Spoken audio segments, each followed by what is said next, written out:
আমি প্রায় জায়গাতে কথাটা বলছি বাপ, আজকেও বলি, বলবো কি বলবো না?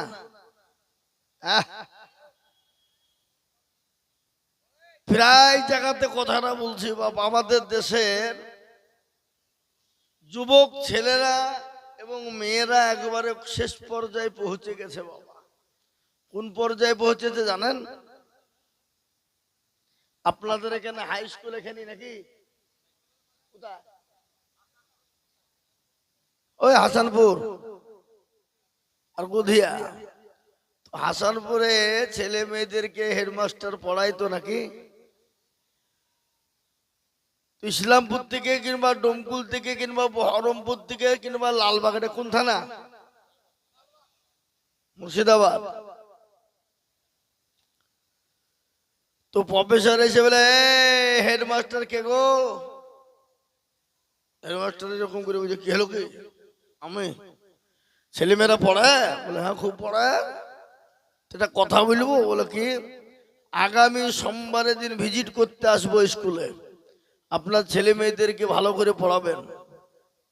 বলে ঠিক আছে। কলেজের প্রফেসর বলে দিয়ে চলে গেল। আর স্কুলের হেডমাস্টার বললো, ও ছেলেরা ও মেয়েরা, তোমরা একটু ভালো করে পড়ো তো বাপ। ঠিক আছে। আর ওই স্কুলের ভিতরে সব থেকে গভেট মার্কা ছেলে, কি নাম? কালু। কালু, তুই খবরদার স্কুলে আসবি না সোমবারে। বাবজি পাগলকে যদি বলে তুই নৌকা লড়াইস নিয়ে, ও তো শুনবে? ও লড়াবে, ওর কাজও করবে। তো বাবজি ও মাল করি থেকে সবার আগে চলে গেছি স্কুলে বাবা। গিয়ে দেখছে তালা মারা, কোন দিক দিয়ে ঢুকবে? তালাও জানলা ভেঙে বাবা ঢুকি, এরকম টেবিল আছে, টেবিলের তলে সাত পাঠে শুয়েছে।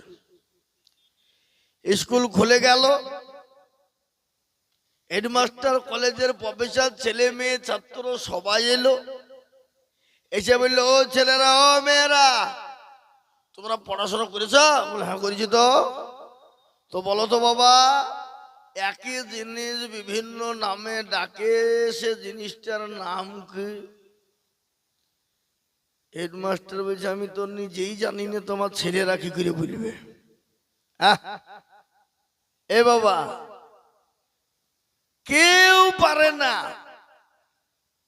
একটা ছেলেও কেউ পারল না। তো বেঞ্চের তল থেকে হাত বের করে বলছে, আমি পারবো স্যার। কি নাম?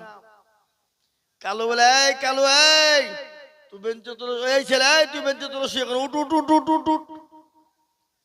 হেডমাস্টার বলছে যে বেটা লেখাপড়া করে না, গভেট, এত ছেলে ভালো ভালো পারলো না, আমি নিজে জানিনি, আর এই বেটা বলছে আমি পারবো। বলে হ্যাঁ তো পারবি তো, নিজে সেখানে উঠ, ওপরে উঠ। তাহলে বল। বলে খুব সহজ। কলেজের প্রফেসর চমকে উঠে বলছে, সহজ? হ্যাঁ। তো বলে হ্যাঁ। তো বলে কি? বলে সেটা মাথার চুল। বলে আর কি? বলে আর একটু নিচে নামলে মুছ। আর কি? আর একটু নিচে নামলে দাড়ি। বলে আর কি? বলে আর একটু নিচে নামলে বুকের চেয়ারি। হেডমাস্টার জোর হাত করে বলছে, বেটা কালু, যা নেমেছিস আর নামিস নি, এখনো সমাজে চলবে। তো আমাদের দেশের যুবক আর যুবতী, তরুণ আর তরুণী, তারা এমন খেপা খেপেছে বাপ, জালসা যেখানে হইতে দেরি, ওদের যাতে দেরি নাই। কিন্তু জালসা তো ওরা জালসা শুনতে যায় না, ও ঠেলা মারতে যায় আর ঠেলা খাইতে যায়। কি আছে না? এরকম ঘটনা ঘটছে না? ঘটছে না? এরা হলো বেহাইয়া, লীলজ্জ, বেলাজা। এরা বেহাইয়া, লীলজ্জ, বেলাজা। এরা মানুষ? আমি প্রায় জায়গায় একটা কথা বলে ফেলছি বাবার, আগের চোটে। ঘুতঘুতি বুঝেন আপনারা? এই ঘুতঘুতি দেখেন না? ঘুতঘুতি দেখেন? এখন নাই, আগে খুব হইতো। গুদগুদ গুদগুদ গুদ করে বেড়াচ্ছে না, কচুর বলে, তারপরে পায়খানাতে মুখ দিত। তো আমাদের দেশের কিছু কিছু কিছু বাবা, সবাই লাই, কিছু কিছু ওই ঘুতঘুতি আছে, ও জালসাই দিয়ে খালি ঘুতঘুত ঘুতঘুত ঘুতঘুত করে বেড়ায়, জালসা শোনা বাদ দিয়ে। শরম হওয়া দরকার মুসলমানের ঘরের ছেলে। আল্লাহ নাই, রসুল নাই, দিন নাই, কল নাই, কলমা নাই, উত্তর নাই, দক্ষিণ নাই, কিচ্ছু নাই, খালি রঙ্গ তামাশায় মেতে আমরা। আপনারা খবর জানেন তো, ভারতবর্ষের খবর, মাদ্রাসা বন্ধ করে দিতে হবে, মসজিদ বন্ধ করে দিতে হবে। হাইকোর্টে তারা বিচার দিল, 80টা বিচার দিয়েছে, 80টা কেস করেছে,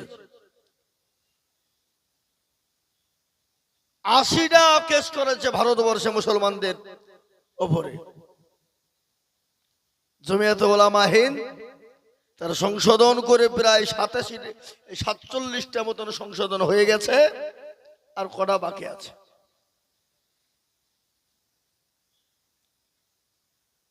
তারা বলছে মুসলমানদের সর্বপ্রথম মাদ্রাসা বন্ধ করো।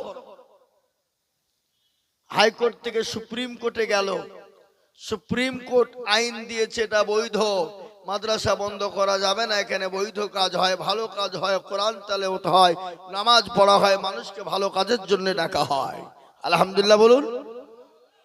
এটা সুপ্রিম কোর্ট বলেছে। কদিন আগে বলেছে? এই তো কিছুদিন আগে, দিন 5 হল, সুপ্রিম কোর্ট বলেছে যে মাদ্রাসা বৈধ, ওখানে কোরআন তেলাওয়াত করানো হয়, ভালো কাজের জন্য মানুষকে ডাকা হয়। মুসলমানরা ভালো, মুসলমানরা খারাপ নয়, মুসলমানরা সন্ত্রাসী নয়, মুসলমানরা সন্ত্রাসের বিরুদ্ধে। কি বুঝলেন? কে বলেছে এটা? সুপ্রিম কোর্ট বলেছে। কিন্তু যারা কিছু কিছু লোক আছে, যারা বাবা মাথায় পোকা হয়েছে, যে কইল কি রে, আমরা মনে করেছিল যে মাদ্রাসাটা বন্ধ করব, আর মাদ্রাসাটা বন্ধ হয়ে গেলেই তো বাপ আমরা বাপদের খেল জমে গেল, আর ভারতবর্ষ থেকে তখন মুসলমানদের মসজিদকে তুলব, সংসদকে তুলব, মুসলমানদেরকে আস্তে আস্তে তাড়িয়ে দেব। কিন্তু আমি আপনাদেরকে বলবো, মুসলমানদেরকে তাড়ানো যাবে? কথা কন না কেন? এটা মুসলমানদের দেশ কিনা? এটা এই জমি কাদের? মুসলমানদের। এই জমি রক্ত দিয়ে তৈরি করেছে মুসলমানেরা। ইংরেজিকে 7 সমুদ্র 13 নদী পার করেছিল কারা বাবা? মুসলমানেরা। এই বুকের তাজা রক্ত কেজি কেজি নয়, কুইন্টাল নয়, টন টন টন রক্ত দিয়ে এই ভারতের মাটিকে তৈরি করেছিল, ইংরেজের কাছ থেকে নিয়ে। আপনাদেরকে শুনিয়ে দিই ছোট্ট ইতিহাস। আজকে তো আমাদের দেশে স্কুলে ভালো করে ইতিহাস পড়ানো হয় না, আজকে আমাদেরকে পড়া হয় হাট্টি মাটিম টিম তারা মাঠে পারে ডিম, তাদের খাড়া দুটো সিং। কি বুঝলেন? হ্যাঁ, জয়নাল ধরে হাল, অবিনাশ কাটে ঘাস, এসব বই আপনারা পড়েননি? হ্যাঁ, জয়নাল ধরে হাল, অবিনাশ কাটে ঘাস, আগডুম বাগডুম ঘোড়াডুম সাজে, কি বলে এই যে বাবা, এগুলো আমরা পড়াইনি? হাবি যাবি। কিন্তু ইতিহাস, ভারতবর্ষের কি ইতিহাস, সেই ইতিহাসটা মুসলমানদের দেয়নি, স্কুল কলেজ ইউনিভার্সিটিতে দেওয়া হয়নি। কেন জানেন? ভারতবর্ষের ইতিহাস যদি মুসলমানদের ছেলেরা, মুসলমানদের ছাত্ররা যদি জেনে ফেলে ভারতের ইতিহাস কি ছিল, এই দেশের জন্য মুসলমানরা কি করেছে, মুসলমানরা কতটুকু পরিশ্রম করেছে, কতটা রক্ত দিয়েছে, কতজন মানুষ তারা হত্যা করেছে, জীবন দিয়েছে, কতজন আলেম তৈরি রক্ত দিয়েছে, তাহলে মুসলমানরা জেনে যাবে, তাহলে মুসলমানদের ছেলেদেরকে বিগড়ানো যাবে না। আর এটা যদি না হয় তাহলে মুসলমানদেরকে বিগড়ানো যাবে, তাদের যুবকদেরকে বিগড়ানো যাবে। তাই তো আমাদের দেশে কিছু যুবকরা যারা হাই শিক্ষিত হয়ে যাচ্ছে, কলেজের প্রফেসর হয়ে যাচ্ছে, উকিল জজ ব্যারিস্টার হয়ে যাচ্ছে, তখন তাদেরকে বলা হচ্ছে এক আল্লাহকে মেনে নাও, আল্লাহর দিনকে মেনে নাও। তখন তারা ইংলিশ ম্যান হয়ে বলছে দেয়ার ইজ নো গড, আল্লাহ বলে কোনো জিনিস নাই। কি বুঝতে পারলেন না? তারা হলো নাস্তিক। তারা যদি প্রকৃতি জানতো ভারতের ইতিহাসটাকে, মুসলমানদের অবদান কতটা, তাহলে কখনোই তারা দেয়ার ইজ নো গড বলতো না। আল্লাহ এক আছেন, একজন প্রতিপালক তারা বলতো। আজকে মুসলমান তরদি আমার ভাই, আল্লাহওয়ালা দিনওয়ালা ইমানওয়ালা কলবাওয়ালারা, আমি আপনাদেরকে একটা একটা করে শোনাবো, আস্তে আস্তে শোনাবো। আমি আপনাদেরকে অনুরোধ করব, যারা এখনো পর্যন্ত আসতে পারেননি, আমি দয়া করে মেহেরবানি করে বলবো, এখনো মজলিসটা পুরো ফাঁকা আছে, আপনারা চলে আসুন, গুছিয়ে বসুন, জমে বসুন। আজকে আপনাদেরকে আর একটা অবদান বলে দিয়ে যায়, ভারতবর্ষের জমিনে 1 নয় 57,000 উলামা, আলেম, মৌলবি, যাদেরকে আমরা মোল্লা বলি, কাঠ মোল্লা বলি, যাদেরকে আমরা মোল্লাদের মসজিদ পর্যন্ত মনে মনে ভাবি। কি বুঝতে পারলেন না? অনেকে বলে মৌলবীদেরকে কি বলবো, মৌলবীদের মোল্লাদের মধ্যে মসজিদ পর্যন্ত। সেদিন আমাকে একজন বলছে, এই তোমাদেরকে আর কি বলবো, তোমাদের দৌড় তো মসজিদ পর্যন্ত, মোল্লার দৌড় মসজিদ পর্যন্ত। তো আমি একে বলছি, ভাই তুমি সাক্ষী থাকো, কিয়ামতের দিনে যদি আল্লাহর আসামির কাঠগড়ে আমি দাঁড় হয়ে যাই, আর আল্লাহ যদি বলো তুই কি করেছিলে আজিজুল মৌলবী বল, তো তুমি ভাই খবরদার বললো, আমি বলবো আল্লাহ তুমি ওকে জিজ্ঞাসা করো কি করেছি আমি, ওই বলি দিবে যে কদ্দুর গেলছি তা। আল্লাহ আকবার। তখন আমাকে যেতে দেখেছে মৌলবীদেরকে কথাই পারা যাবে না, কোন দিকের কথা কোন দিকে ভরে দিল। বুঝতে পারলেন? 57,000 উলামা প্রাণ দিয়েছিল ভারতের জন্য। জি, আজও পর্যন্ত আলেম ওলামারা কি করেছে বললে ভুল হয়ে যাবে। আপনারা শুনলেন, আপনারা মনে করছেন যে আলেম ওলামারা খালি নামাজ পড়াতে পারে, টুপি পরতে পারে, পাঞ্জাবি পরে মুখে পান ভরে ঘুরে বেড়াতে পারে, মৌলবীর বিয়ে পড়াতে পারে, মিলাদ করতে পারে, আর কি পারে? শুনলেন এখনো এই যে মাদ্রাসার যে বাতিল করলো বেঈমানেরা, 47টা কেসকে মুসলমানদের এখান থেকে সরিয়ে দেওয়া হলো। এটা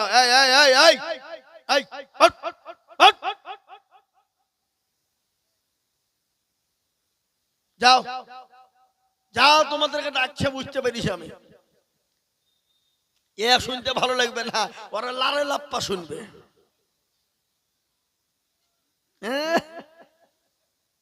মহতারাম বুজুর্গ দোস্ত, তো শুনে নেন, আজকে ভারতবর্ষে আলেম ওলামারা এই সরকারের বিরুদ্ধে কেস করে এইগুলাকে বের করছে।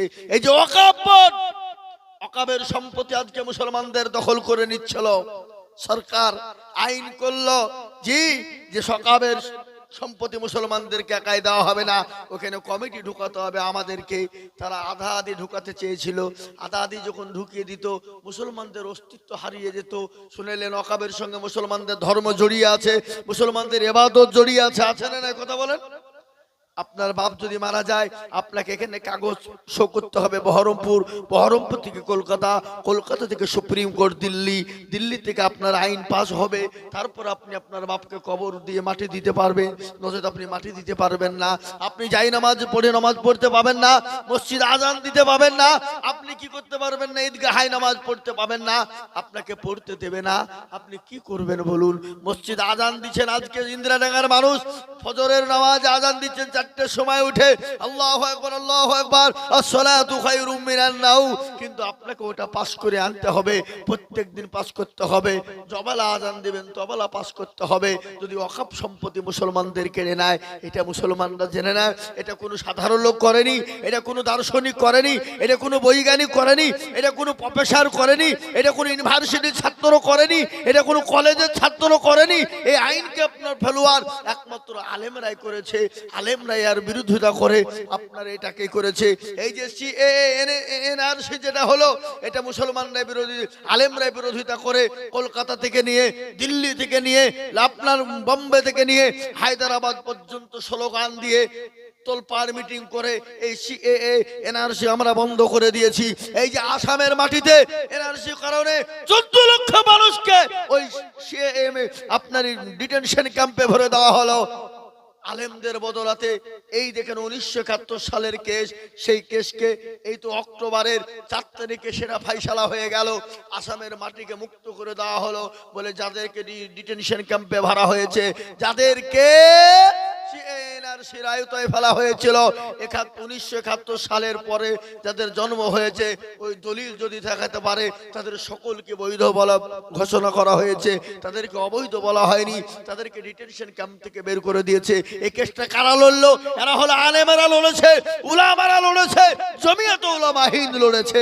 এটা আপনার ইউনিভার্সিটির ছেলেরা লড়েনি, কলেজের প্রফেসররা লড়েনি, কলেজের ছাত্ররা লড়েনি, ইউনিভার্সিটির ছেলেরা লড়েনি, মৌলবীরা কি করেনি? আজকে আপনারা মনে মনে করছেন। শুনে নেন ভালো করে, আজকে আমি আমার খুতবায় বক্তব্য দিচ্ছিলাম জুম্মার দিনে। আজকে ভারতবর্ষে যদি আলেম ওলামারা না থাকতো, গোটা পৃথিবীটা কুফরি হয়ে যেত, গোটা পৃথিবীর মানুষ বেঈমান হয়ে যেত, গোটা পৃথিবীর মানুষ বেঈমান হয়ে যেত। কে তার মা, কে তার বাপ, কে তার ছেলে, কে তার বিটি, কে তার মেয়ে, এটা পরিচয় দিতে পেত না। হালাল কোনটা জানতো না, হারাম কোনটা জানতো না, জায়েজ কোনটা জানতো না, না জায়েজ কোনটা জানতো না।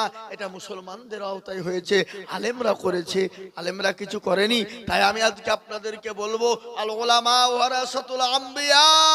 নবী বলে গেলেন, আমি রাসূল চলে গেলাম, আমি আমার নাইবে রাসূল হিসাবে উলামাদেরকে রেখে গেলাম, আলেমদেরকে রেখে গেলাম। তাদেরকে অনুসরণ করো, তাদেরকে কি তাদের দিকে লক্ষ্য করো। এটা নবীজির হাদিস। আর আল্লাহর কোরআন কি বললেন? ইন্নামা ইয়াখশাল্লাহ মিন ইবাদিহিল উলামা। পৃথিবীতে যদি আল্লাহকে কেউ ভয় করে তারা হলো উলামারা, তারা হলো আলেমেরা, আলেমেরা তারা হলো উলামারা। আজকে বলুন তো, কোরআনকে মিটিয়ে দেওয়ার চক্রান্ত চালিয়ে যাচ্ছে, কোরআনকে মিটিয়ে দেওয়ার চক্রান্ত চালাচ্ছে, মসজিদকে চক্রান্ত করা চালিয়ে দিচ্ছে। কিন্তু এই মাদ্রাসা মসজিদকে টিকিয়ে রেখেছে কারা? আলেম ওলামারা। আজকে আপনারা অর্থ দিচ্ছেন ঠিক, কিন্তু আপনারা জানেন আর অর্থ দিয়েই কি আপনার টিকানো যাবে না? আপনার অর্থেরও প্রয়োজন আছে, ক্ষমতার প্রয়োজন আছে, আইনের প্রয়োজন আছে। আলেম ওলামারা আইন নিয়ে লড়ছে বাবা, তাতে লক্ষ লক্ষ লক্ষ টাকা খরচ করে আইনকে পাস করছে। আজ আমি আপনাদেরকে বলবো, আলেম ওলামাদেরকে কেন দেখলেও আপনাদের কিছু কিছু মানুষের গা জ্বলে, জ্বলে না? কথা বলেন না কেন? কিছু লোক আছে আলেম ওলামাকে দেখলে গা জ্বলে না, কিন্তু আলেম ওলামার পাতে জীবনে খুলতে পারে না। কিন্তু বিটির বিয়ে যখন লেগে যায় সবাইকে জিয়াফত দেয়, কিন্তু ইমাম সাহেবের জিয়াফত হয় না। বিয়ে পড়াতে যে বলছি, আরে হুজুরকে বলেছি, আরে সর্বনাশ সবাইকে বলেছি রে, হুজুরকে বলিনি। শেষে হুজুর জিয়াফত পায়। কি বুঝছেন আপনারা বলুন? হ্যাঁ, শেষে জিয়াফত ভাই। হতভাগা কার দোষ এটা? কার দোষ? আজকে আলেম ওলামার মসজিদের ইমামের বেতন হলো 5,000 টাকা, মাদ্রাসার শিক্ষকের বেতন হলো 7,000 টাকা। আজকে আমরা নিজেরাই বলি ভিখারি লাইন, এই ছেলেকে এই লাইনে পড়িয়ে দিয়ে কুড়িয়ে তৈরি করা হবে, ভিখারি তৈরি করা হবে, এত সংসার চলবে না। কিন্তু আমি আপনাদেরকে বলবো, এটা কাদের দোষ? এটা আপনাদের দোষ, জনগণের দোষ। আজকে আপনাদেরকে বলতে চাই, ইমাম সাহেবকে বেতন 5,000 টাকা দিচ্ছেন, বলেন তো আপনার ছেলেকে আপনি মাদ্রাসায় ভর্তি করবেন কেন? বলে 5,000 টাকায় ভর্তি করে দিয়ে আলেম তৈরি করে ইমামতি করবে, তো 5,000 টাকায় সংসার করবে না? তার বিবির ছায়া কিনবে না? তার বিবির ব্লাউজ কিনবে না? তার ছেলের প্যান্ট কিনবে না? তার ছেলের কি বলে সেই এখন পোশাক ফিরলো ওইটি থাকছে, ওটাকে কি বলা? ক্যাম্পাস। হ্যাঁ, প্যাম্পাস ওয়াই কিনবে না ওষুধ কিনবে? কার দোষ বাবা? তানা হামা দাগে দাগে সুদ, বম্বা গোজা গোজা নেহাম, সারা অঙ্গে ব্যথা, কোথায় ওষুধ লাগাবো খুঁজে পেছিনি। মনে যদি পছন্দ ধরে খুঁজে কিরে পাওয়া যায়, মলম দিব কোন জায়গায়? আজকে আলেম ওলামাকে গাল দেন, আহা হা, শুনেলেন?